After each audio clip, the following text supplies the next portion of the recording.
샬롬 샬롬 샬롬 샬롬 샬롬 샬롬 내니 두려워 말아라 나의 아들 나의 딸아 안심하라 샬롬 샬롬 샬롬 샬롬 샬롬 샬롬 나의 평안을 주노라 세상과는 다른 평안 두려워 마라 샬롬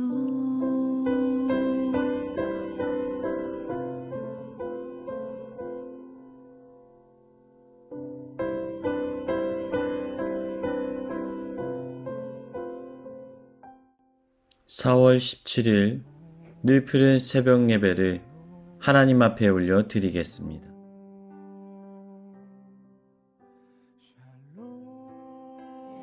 오늘 시편 92편의 말씀을 중심으로 해서 하나님의 말씀의 은혜를 나누기를 원합니다.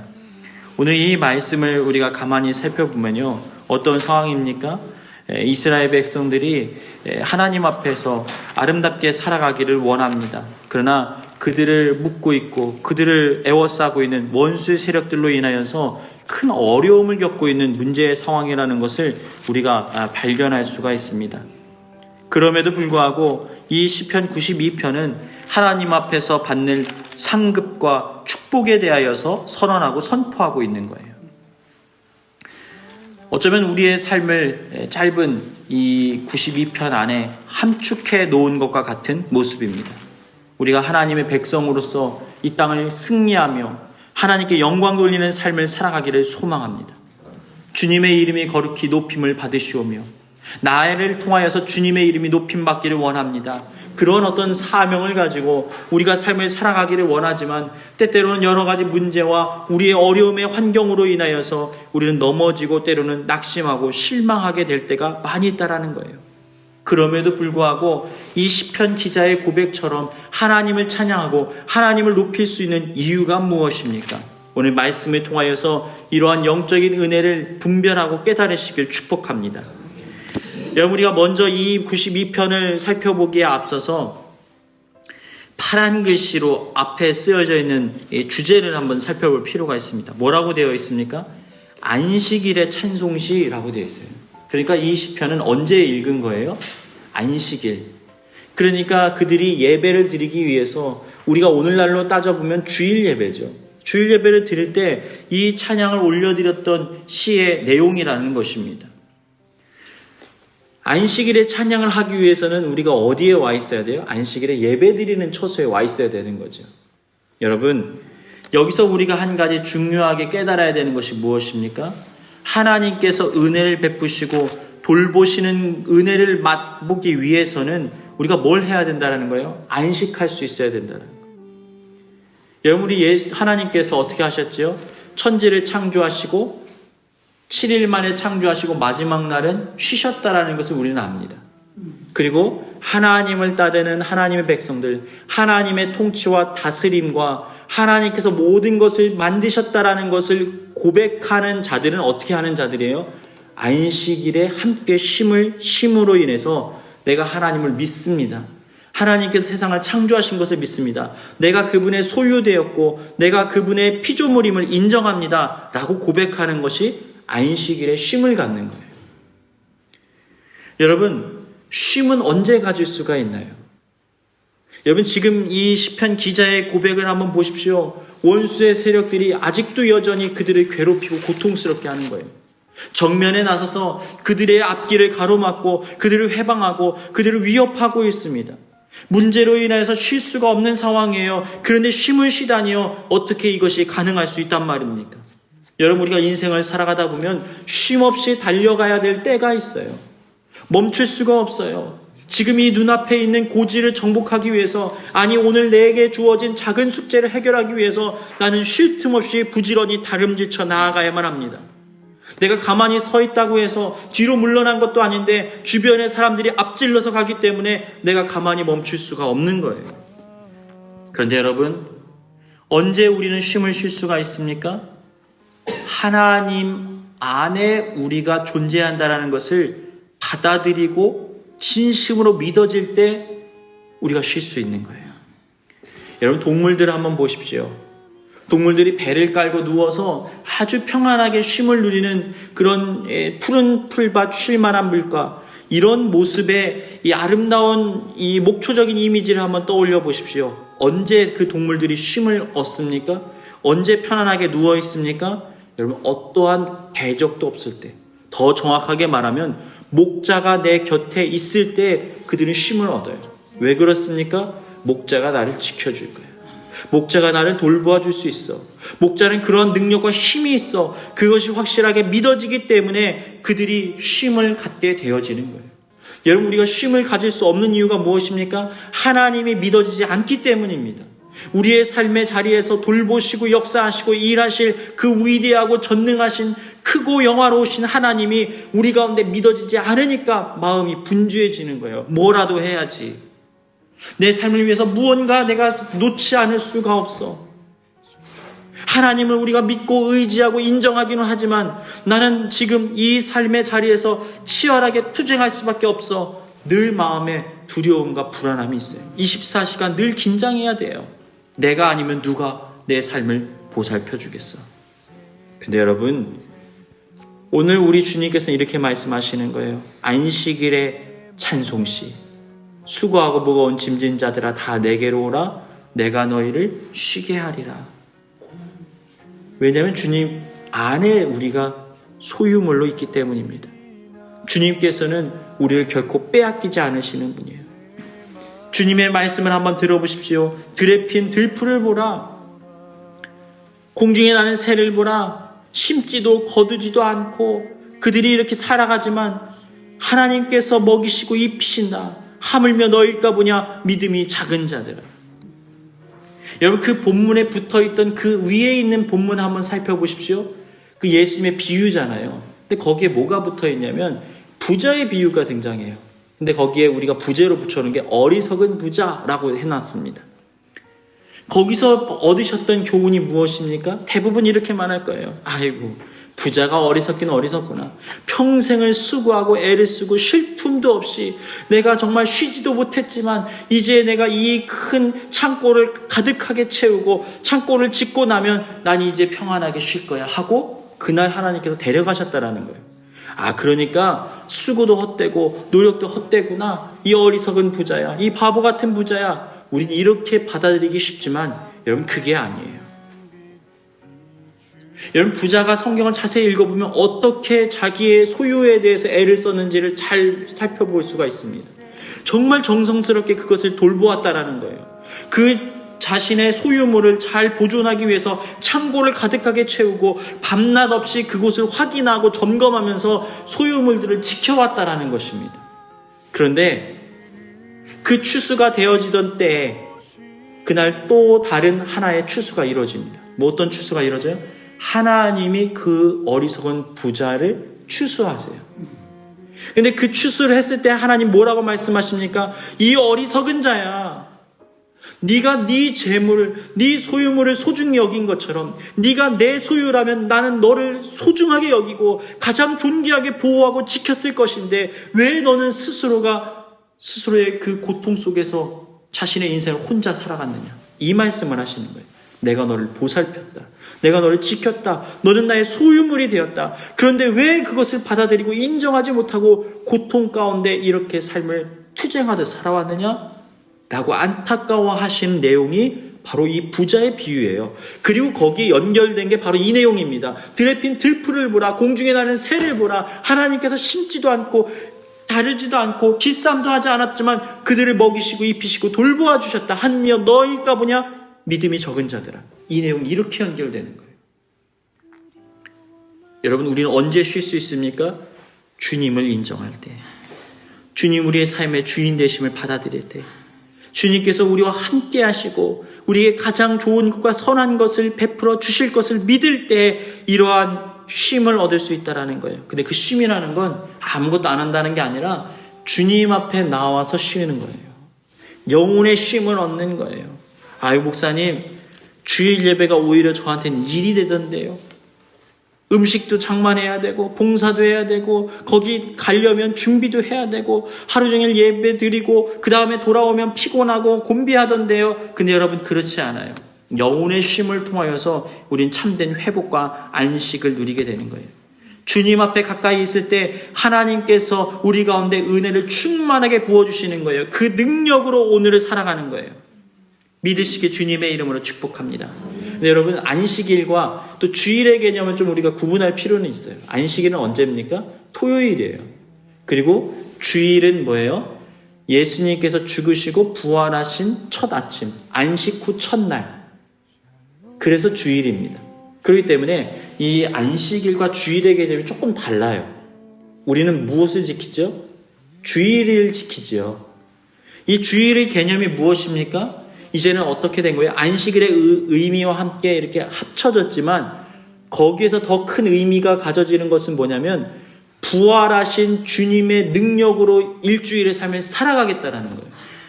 쉼의 개념도 쉼의 개념이지만 이제는 그냥 쉬고 이제 회복됐어가 아니라 능력으로 살아가는 것을 말하는 거예요. 어떤 능력이요? 죽은 것을 살리는 능력, 망가져 있는 것을 회복시키는 능력, 무너져 있는 것을 다시 세우시는 능력, 쓰러져 있는 자들을 일으키시는 능력, 소망이 없는 자들에게 소망을 부어주시는 능력, 병든 자에게 병고침을 주시는 능력, 그 능력을 힘입어 오늘 살아가겠습니다라고 결단하고 선언하는 것이 주의를 지키는 자들의 삶인 거예요.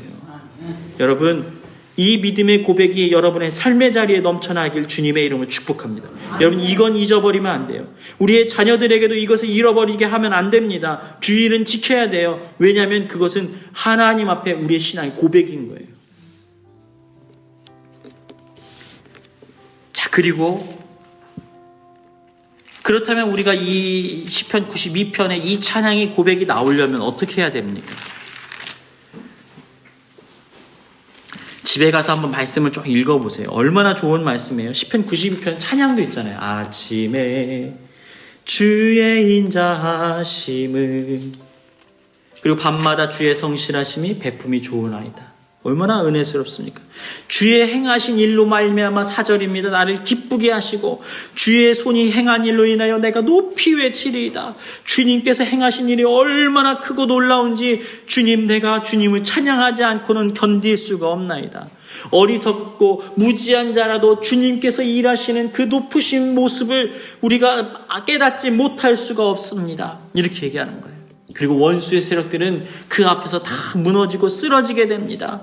10절도 보니까 주께서 내 뿔을 들수의 뿔같이 높여주셨습니다. 내게 신선한 기름을 베풀어 주셨습니다.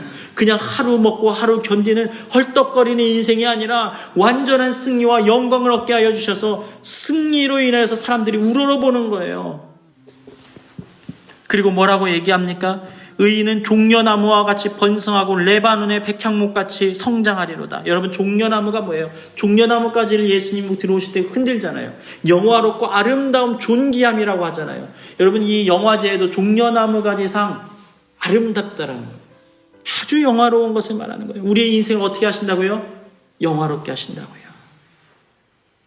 레바논의 백향목같이 성장하리로다. 여러분, 이 백향목이라는 것은 아름다리 큰 나무를 말하는 거예요. 여러분, 이 성전을 짓거나 큰 궁전을 지을 때 사용하는 나무가 백향목이에요. 그래서 솔로몬이 성전을 지을 때 백향목을 수입해서 짓게 됩니다. 그렇게 아름답고 영화롭게 강하게 위대하게 우리를 만들어 주시겠다라는 거예요. 14절도요. 그는 늙어서 여전히 결실하며 진액이 풍족하고 빛이 청청하니 여호와의 정직하신과 나의 바의 되심과 그의 불의가 없음이 선포되리이다. 그러니까 늙어서도 하나님께서 그 삶을 책임져 주시고 더 풍성한 은혜와 복을 허락하여 주시겠다라는 거예요. 육체가 쇠약해지고 연약해지면 어쩔 수 없이 우리의 정신도 우리의 생각도 무너지고 쓰러질 수밖에 없는데, 도리어 나이가 들면 더 진액이 풍성하여져서 더 하나님의 일을 잘 감당할 수 있도록 은혜의 복을 허락하여 주시겠다라는 거예요. 그런데 중요한 게 있어요. 도대체 그분 앞에 서 있는 이 시편 기자의 고백이 이러할진데 그분이 도대체 누구냐는 것이 중요하지 않겠습니까? 그분이 도대체 누구길래? 여러분, 양떼가 쉼을 얻는 게 누구 때문이라고요? 목자 때문이라고요. 근데 양들도 아마 다 보지 않겠습니까? 저 목자가 믿을 만한가? 믿지 못할 만한가? 우리 주인은 좀 달라. 그냥 방치해도 그래서 안 될 것 같아. 우리라도 깨어있자. 자, 네가 파수꾼이 돼서 이따가 밤에 야간 순찰 돌아. 여러분, 이러면 쉬지 못하는 거예요. 그런데 지금 이 시편 92편의 그 시편 기자의 고백은 하나님이 이렇게 위대하시기 때문에 우리는 쉴 수밖에 없다라는 거예요. 우리는 기뻐하지 않을 수가 없다라는 거예요. 어리석은 자조차도 그 하나님의 위대하심을 찬양하지 않을 수가 없다라는 것입니다. 그럼 중요한 게 뭐예요? 우리 하나님이 누구신가가 중요한 거예요. 오늘 시편 92편에서 위대한 하나님, 그 전능하신 하나님, 우리가 믿고 신뢰할 수 있는 그 하나님이 누구신가가 중요한 거예요. 여러분, 오늘 이 본문을 자세히 읽어보세요. 교차 대구 구조입니다. 그래서 책을 이렇게 접잖아요. 접었다 피는 것처럼 이렇게 데칼코마니 구조라고 말을 합니다. 그래서 이 사실 가장 중요한 것은 중심에 있어요. 이 말씀이 이렇게 이 고대 근동 지역의 어떤 독특한 문학적 양식인데요. 그러다 보니까 이 중요한 것은 가운데 있습니다. 8절입니다. 8절. 여호와여, 주는 영원토록 지존하시니이다. 그리고 그 하나님이 어떤 분인지 1절에도 나와요. 뭐라고 되어 있습니까? 지존자여 라고 말하고 있어요. 그래서 오늘 본문을 관통하는 중요한 메시지는 뭐예요? 어떤 하나님? 지존자 되시는 하나님. 지존자 되시는 하나님이 바로 우리의 하나님이 되심을 믿으시길 축복합니다. 자, 그런데 이 지존자 되시는 하나님이 어떤 분이신가? 여러분, 우리가 말씀을 한번 읽어본 적이 있을 거예요. 엘 엘리온, 가장 높으신 하나님. 또 most high. 어디서 등장합니까? 이 말씀이 어디서 등장하죠? 머릿속에서 한번 떠올려 보세요. 어디입니까? 어디에 있습니까? 여러분, 창세기 14장에 있습니다. 창세기 14장. 아브라함에게 나타나신 하나님이 가장 높으신 하나님, 엘 엘리온 하면서 등장해요. 그 하나님이 바로 이스라엘 백성들의 하나님, 시편 92편의 하나님이라는 것을 깨달을 때 우리는 하나님을 믿고 신뢰할 수가 있어요. 그래서 이 아브라함에게 일어난 사건을 우리가 떠올리면 시편 92편이 금방 해석됩니다. 자, 여러분 한번 보십시오. 지금 어떤 상황이냐면 아브라함이 하나님의 말씀을 쫓아서 어디를 갑니까? 약속의 땅을 향하여 갑니다. 그런데 그게 눈에 보이는 땅이에요? 눈에 보이지 않는 땅이에요? 안 보이는 땅이에요. 안 보이는 땅이에요. 막 나서서 지금 하나님을 따라서 간다고는 하지만 앞길이 보이지 않아요. 내일 어디를 가야 될지, 한 달 후에 내가 어디에 있을지 알 수가 없는 불안하고 두려운 삶의 자리예요. 그런데 하나님 말씀하셨죠? 내가 너에게 복을 주겠다. 그래서 본토와 친척과 아버지 집을 떠나서 내가 내게 지시할 땅으로 가라라고 말씀하셨다라는 거예요. 여러분, 어쩌면 여기서 우리가 위로받지 않습니까? 우리도 우리 아버지 집을 떠나서 내가 태어난 땅을 떠나서 이곳에서 이민 생활을 하는 것 참 기구한 운명이야. 근데 우리에게 어떻게 되는 거예요? 하나님께서 우리를 삶을 인도하시는 거예요. 그 길을 쫓아가는 거예요. 그런데 그의 삶의 평안함과 기쁨과 안정감만 있습니까? 여러분, 그렇지 않았을 거예요. 여러분, 방랑하고 그 당시에 유랑한다라는 것은 국가의 개념이 없던 불악의 사회에서 그들의 불악 속으로 들어가게 되면 아무 이유도 없이 갑자기 공격을 당할 수 있는 위험천만한 상황이에요. 치안이라는 게 존재하지 않아요. 사람을 몰래 죽여도 아무런 정죄함이 없어요. 그런 상황 속에서 그가 삶을 살아간단 말입니다. 그러면 늘 긴장감이 있고 불안한 상황 속에서 삶을 연명하듯 살아가야 돼요. 그 당시에 나그네들은 사람들 앞에 인정을 받지 못했어요. 그 성경에 뭐라고 말합니까? 나그네와 고아와 가부를 선대하라라고 말씀하셨잖아요. 그러니까 이 나그네, 방랑자, 유랑자 같은 삶을 살아가는 아브라함이 누군가에게 인정을 받고 누군가에게 환대를 받을 수가 없었다라는 것입니다. 그런데 그 삶을 살아가는데 엎친 데 덮친 격으로 어떤 일이 벌어져요? 내가 그토록 사랑했던, 내가 그렇게 곁에서 길려왔던 조카 롯이 어떻게 행동하죠? 떠나버린다라는 거예요. 아, 나 이제 이 정도면 나도 좀 컸어요. 그러고 보니까 지금 우리 삼촌하고 같이 내가 살 수가 없겠습니다. 여러분, 사실 아브라함이 좀 실망하지 않았을까요? 야, 어떻게 이럴 수가 있지? 내가 그래도 너를 끝까지 사랑으로 내 자녀같이 돌보지 않았니? 지금 아브라함은 자녀가 없어요. 그런 상황에서 어쩌면 자신의 후계처럼 점 찍어놓고 그를 돌보고 있었는데 그 롯이 어떻게 하겠다라는 거예요? 아브라함 곁을 떠나가겠다라는 거예요. 얼마나 실망했을까요? 그래서 아브라함이 거기서 마지막으로 그에게 선의를 베풉니다. 네가 어디를 가든지 네가 가고 싶은 땅을 가라. 그럼 네가 동하면 나는 서하고 네가 남하면 내가 북하리라. 그러니까 롯이 보면서 어떻게 행동하죠? 아, 정말 보기 좋은 아름다운 땅이 보이게 됩니다. 그게 13장에 나와요. 13장 14절. 그 내용들이 쭉 나와요. 그래서 다투지 말자. 그래서 롯이 눈을 들어서 보니까 소돔과 고모라를 딱 보는데 거기가 너무나 아름다운 땅인 거예요. 그래서 거기를 가야겠다고 얘기를 합니다. 그리고 아브라함은 가나안 땅에 그대로 거주했다라고 말씀이 등장하고 있습니다. 그런데 여러분, 여기에서 전혀 뜻밖의 전개되는 상황들이 있어요. 14장을 말씀 보니까요. 그들은 지금 개개인 소소한 시민들이기 때문에 이 국제 정세와 세계 정세와 사회와 문화가 어떻게 흘러가고 있는지 전혀 감지를 못하고 있어요. 어떤 일이 벌어졌냐면 지금 전쟁이 임박한 상황이에요. 동방에 있는 4왕과 이 서방에 있던 5 왕들이 전쟁을 벌이는데 연합군을 이뤄서 치열한 전쟁이 일어나게 됩니다.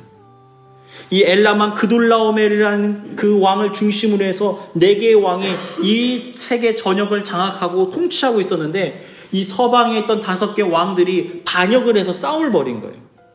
통치 13년에 싸움을 벌입니다. 그래서 거기를 그들이 해방을 시켜요. 그런데 이 그돌라오멜이라는 보통 인물이 아니에요. 용장 중에 용장이에요. 그래서 이가 1년의 시간을 가만히 가지고 있다가 14년이 되자마자 공격을 시작하는데 이 공격을 막아낼 길이 없는 거예요. 근데 이 서방의 5개의 나라 속에 속해 있는 나라 중에 어디가 있었느냐? 소돔과 고모라가 있었어요. 그래서 그 치열한 공격 속에서 어떤 일이 벌어지게 됩니까? 롯도 포로로 함께 끌려가게 되는 끔찍한 일이 일어났다라는 거예요. 여러분, 여기서 우리가 한 가지 깨달아야 되는 게 뭡니까? 여러분, 내 인간적인 판단, 내 인간적인 생각, 이거 정말 좋은 것이야. 여러분, 그게 좋은 게 아닐 수가 있어요.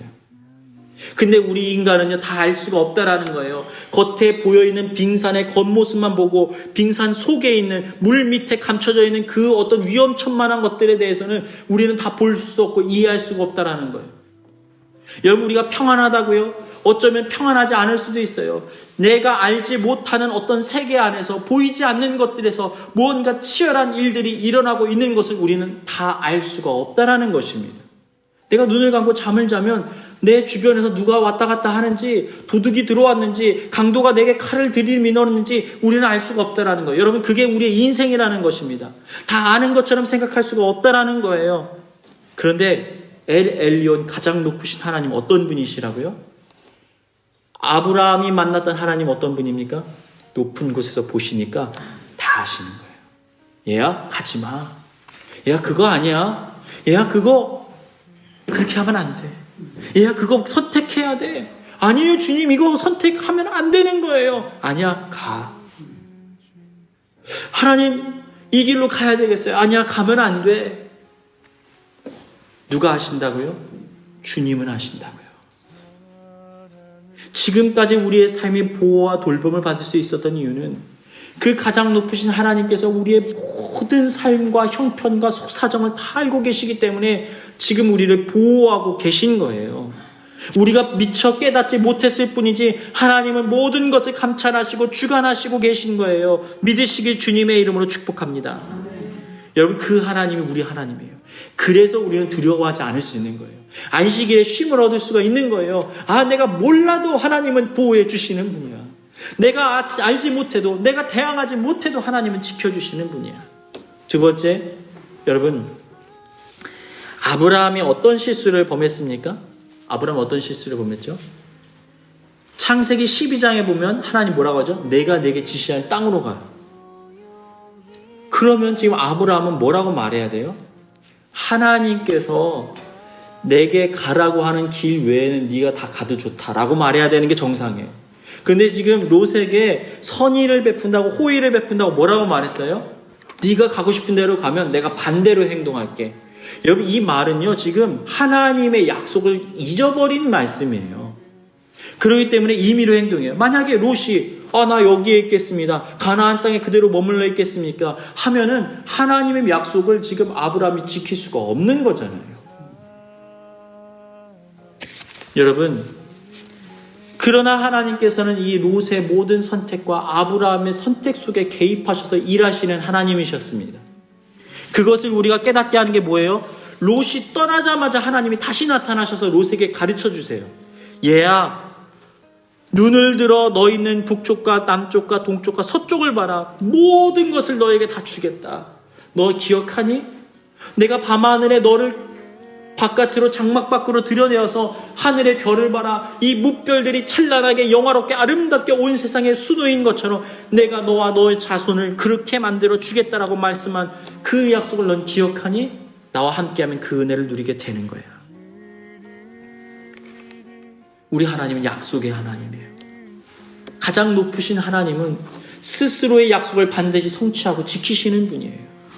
그래서 그 하나님을 우리가 믿고 신뢰하게 되면 우리는 두려움과 염려와 근심에서 벗어날 수가 있는 거예요. 사람들은 우리가 서로가 약속을 하고 계약을 했다 해도 불리하면 그것을 없애버리고 찢어버리지만 우리 하나님께서 우리에게 행하신 그 약속을 반드시 지켜내시는 하나님이에요. 여러분이 처음에 이곳에 떨어질 때, 이곳 삶을 살아갈 때 주님 앞에 두려움과 떨림으로 하나님 앞에 기도할 때 뭐라고 주님께서 속삭이듯 말씀하셨습니까? 그 일이 성취될 것을 여러분 믿으시길 주님의 이름으로 축복합니다. 걱정하지 마, 두려워하지 마. 내가 너를 끝까지 붙들어 줄 거야.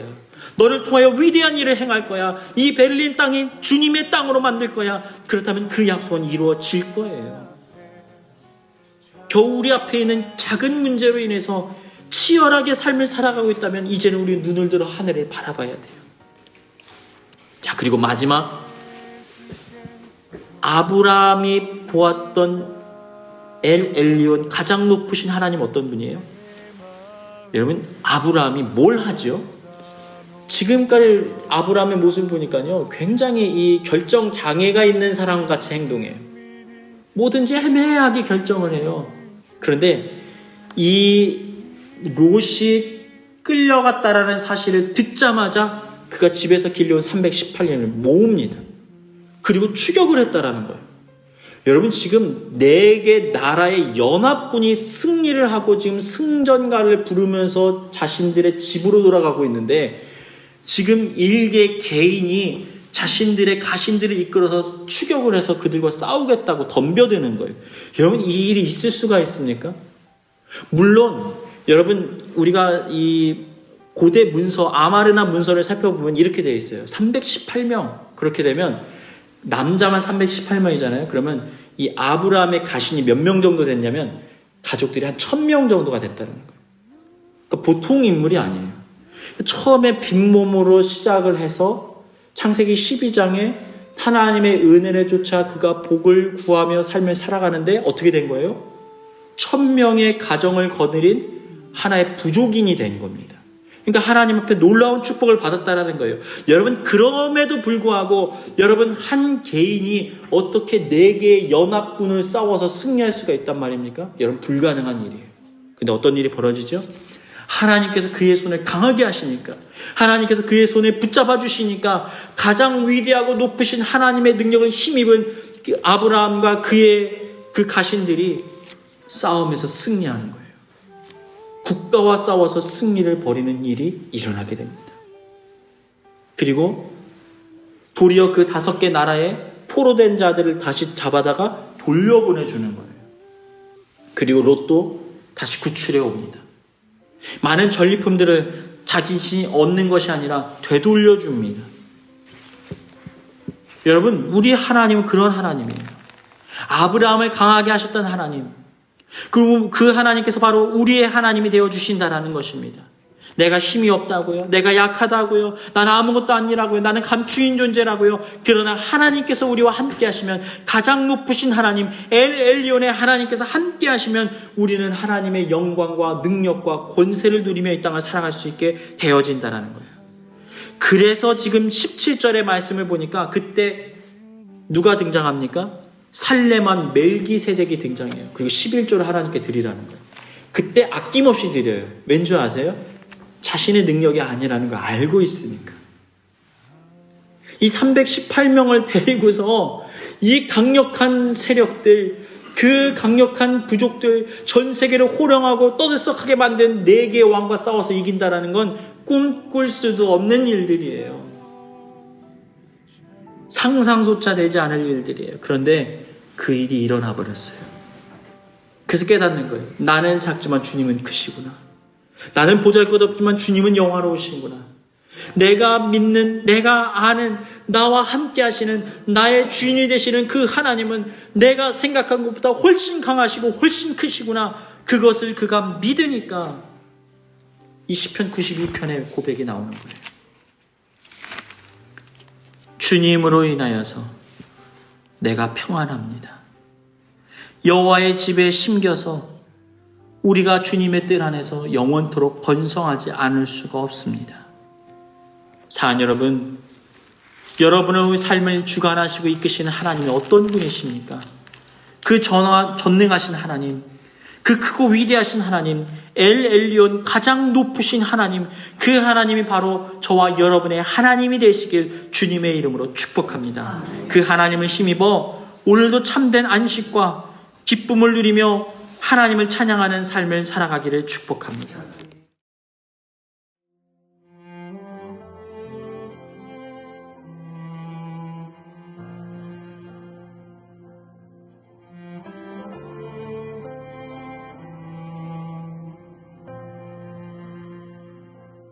이 시간 교회에 주신 공동의 기도 제목을 가지고 다 같이 기도하겠습니다. 십자가상에서 베푸신 용서와 사랑을 깨달아 은혜 받은 자로서의 삶을 살아가게 하여 주옵소서. 이제는 성령을 힘입어 나와 나의 주변의 모든 이들을 괴롭히던 정죄감에서 벗어나게 하셔서 우리를 구원하신 은혜를 온전히 누리게 하여 주옵소서. 주님께 받은 사랑을 다른 이들에게 흘려보내는 하나님의 자녀 되게 하여 주옵소서. 혼란스러운 정세 속에서 세계와 나라와 열방 가운데 주님의 은혜와 돌보심이 있게 하여 주옵소서. 같이 기도하시겠습니다. 상한 자들 고치시며 상처를 싸매시도다. 별들의 수를 세시며 이름을 붙이셨도다. 그가 구름으로 하늘을 덮으시며 땅을 위하여 비 준비하시니 예루살렘아 여호와를 찬송할지어다.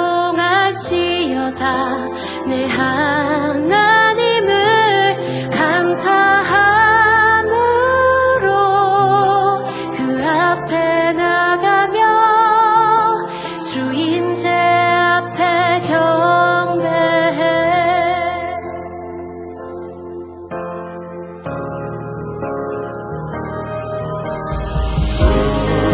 우리 주는 위대하며 능력이 많으시도다.